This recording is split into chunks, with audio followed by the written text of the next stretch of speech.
ओम शांति। व्यक्ति एक, व्यक्तित्व अनेक। इस पुस्तक में आज हम पढ़ेंगे हर टीचर बहन सर्व कलाओं से संपूर्ण हो। इस विषय पर दिल्ली शक्तिनगर से ब्रह्मा कुमारी रानी बहन जी जगदीश भाई साहब के साथ के अपने हृदय स्पर्शी अनुभव इस प्रकार सुनाती है। तो चलिए आज हम इसे पढ़ते हैं। हर व्यक्ति, चाहे वह प्रवृत्ति मार्ग का हो या सेंटर पर रहने वाली समर्पित बहनें हों, भाई साहब में सबको आगे बढ़ाने का गुण था। वे चाहते थे कि सेंटर पर रहने वाली बहन हर तरह की सेवा में प्रवीण हो। उसको हर तरह की सेवा आनी चाहिए। समर्पित बहन सिर्फ ज्ञान सुनाने वाली एक टीचर ही नहीं है, वो विद्यार्थियों की माँ भी है, मार्गदर्शक भी और भाग्य बनाने वाली भी। वे कहते थे हर एक टीचर बहन को भोजन बनाना, भोग बनाना और टोली बनानी आनी ही चाहिए। अगर आपको टोली बनानी नहीं आती तो अपने विद्यार्थियों को टोली कैसे खिलाओगे? वे कहते थे केवल ज्ञान से काम नहीं चलेगा, माँ जैसी पालना करने का गुण और स्वभाव भी चाहिए। वे हम बहनों की ऐसी दिनचर्या बनाते थे कि हर बहन को सेंटर की साफ सफाई भी करनी है, भोजन भी बनाना है, भोजन परोसना भी है, टोली भी बनानी है और ज्ञान भी सुनाना है। अगर कोई भी बहन केवल कर्मणा सेवा करती है और ज्ञान देने की सेवा नहीं करती है तो उनको अच्छा नहीं लगता था। पूछते थे कि क्या बात है, आज आपके मुख से कोई ज्ञान रत्न नहीं निकला? वे कहते थे कि रोज़ किसी न किसी को कोर्स दे या ज्ञान सुनाए या मुरली सुनाए। सभी बहनों को आगे बढ़ाने का उनका बहुत लक्ष्य रहता था। सेवा के लिए नई भाषा सीखनी पड़े तो सीखा भी लेते थे। भाई साहब के जीवन में मैंने यह देखा कि वे चाहते थे कि बाबा का हर कार्य अच्छी रीति हो और सहज हो। जब रशिया की सेवा शुरू हुई और रशिया के भाई बहनें यहाँ आने शुरू हुए तो मैं भी उनकी सेवा करती थी, लेकिन उनके साथ बात करनी नहीं आती थी। भाई साहब के मन में आया कि रानी बहन को रशिया भेज दिया जाए। वहाँ जाकर रशियन भाषा सीख कर आएगी तो उनकी सेवा और अच्छी तरह कर सकेगी। वे बार बार चक्रधारी दीदी को कहते थे कि रानी बहन को रशिया भेजो।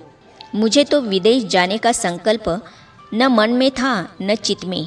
फिर भी भाई साहब के कहने अनुसार मैं रशिया में कुछ दिन रहकर आई और कुछ हद तक रशियन भाषा सीख कर आई।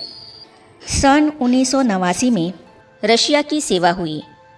मैं 1990 में गई, दूसरी बार 1991 में गई और तीसरी बार 2005 में गई। जब पहली बार रशिया गई तो 6 महीने रहकर आई। उसी समय रशियन भाषा सीख कर आई। कुछ हद तक समझना तथा बोलना सीख लिया। मेरे भारत आने से पहले वहाँ दादी जानकी जी आई थी। रशियन भाषा बोलते हुए वहाँ के लोगों के साथ सेवा करते हुए मुझे उन्होंने देखा तो चक्रधारी दीदी से कहा कि इसको यही रख दो, रशिया में सेवा अच्छी होगी। चक्रधारी दीदी ने भाई साहब को यह बात सुनाई तो भाई साहब ने कहा कि आप भी वहाँ, सुधा बहन भी वहाँ और संतोष बहन भी वहाँ, तो यहाँ दिल्ली में कौन सेवा करेगा? उनको यही भेज दो।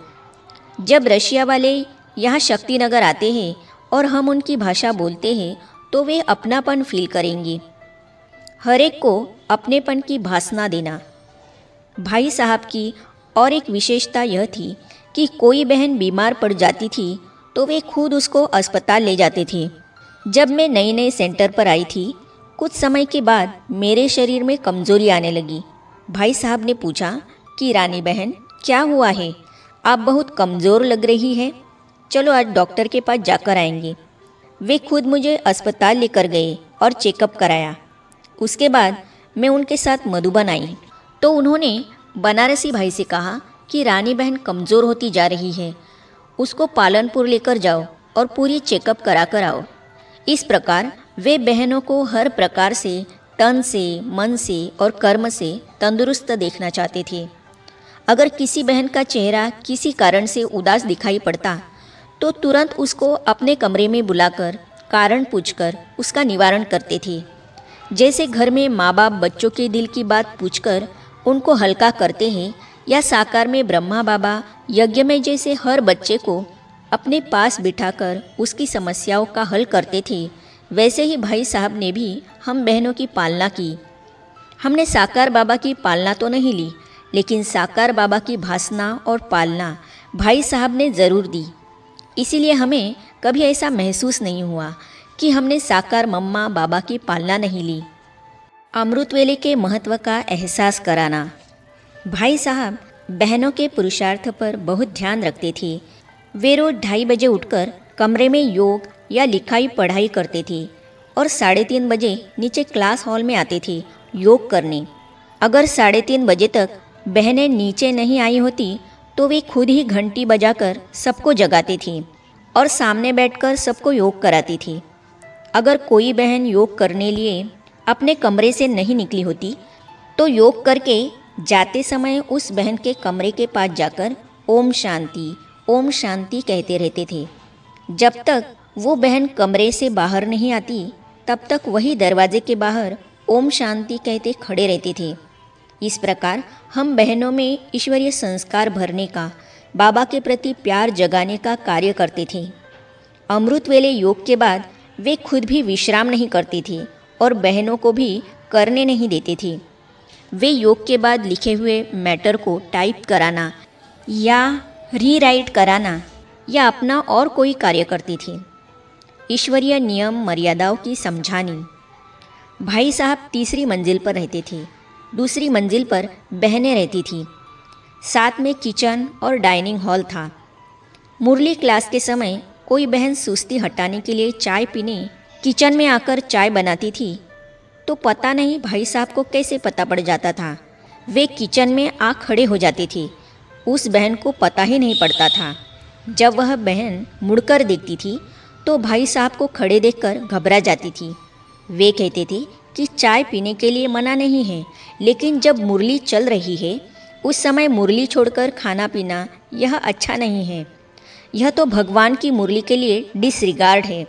जो भी पीना है करना है वो मुरली शुरू होने से पहले करना चाहिए। इस प्रकार वे हमें ईश्वरीय नियम मर्यादाओं और संस्कारों के बारे में समझाती थी। जब सर्दी आती थी तो भाई साहब सब बहनों को खास गर्म चीज़ें खिलाते थे। संतरे, सेब आदि मंगाकर उनको शहद लगाकर खिलाते। घी मंगाकर हर बहन को 1-1 किलो घी एक डिब्बे में डालकर देते थे और कहते थे कि आप कैसे भी नाश्ते में या भोजन में घी खा लेना या दूध में डालकर पीना। जब गर्मी आती थी तो सबको आमरस या रसना आदि ठंडा पेय बनाकर पिलाते थे। कहते थे आप सेवा करने वाली बाबा की शक्ति से ना हो, आप तन से और मन से दुरुस्त रहेंगी तो बाबा की सेवा वृद्धि को पाएगी। इस प्रकार वे खिला पिलाकर स्थूल पालना और रात्रि में ज्ञान योग की सूक्ष्म पालना देते थे। आगे हम पढ़ेंगे संतुलित व्यक्तित्व। तो इन अनुभव को हम पढ़ेंगे अगली कड़ी में। तो ये जानने और पढ़ने के लिए इस चैनल को सब्सक्राइब करने के साथ ही साइड में जो बेल आइकॉन है उसे भी क्लिक कीजिए ताकि आने वाली सभी वीडियो और अब तक की सारी वीडियो आप तक पहुंचती रहेगी। ओम शांति।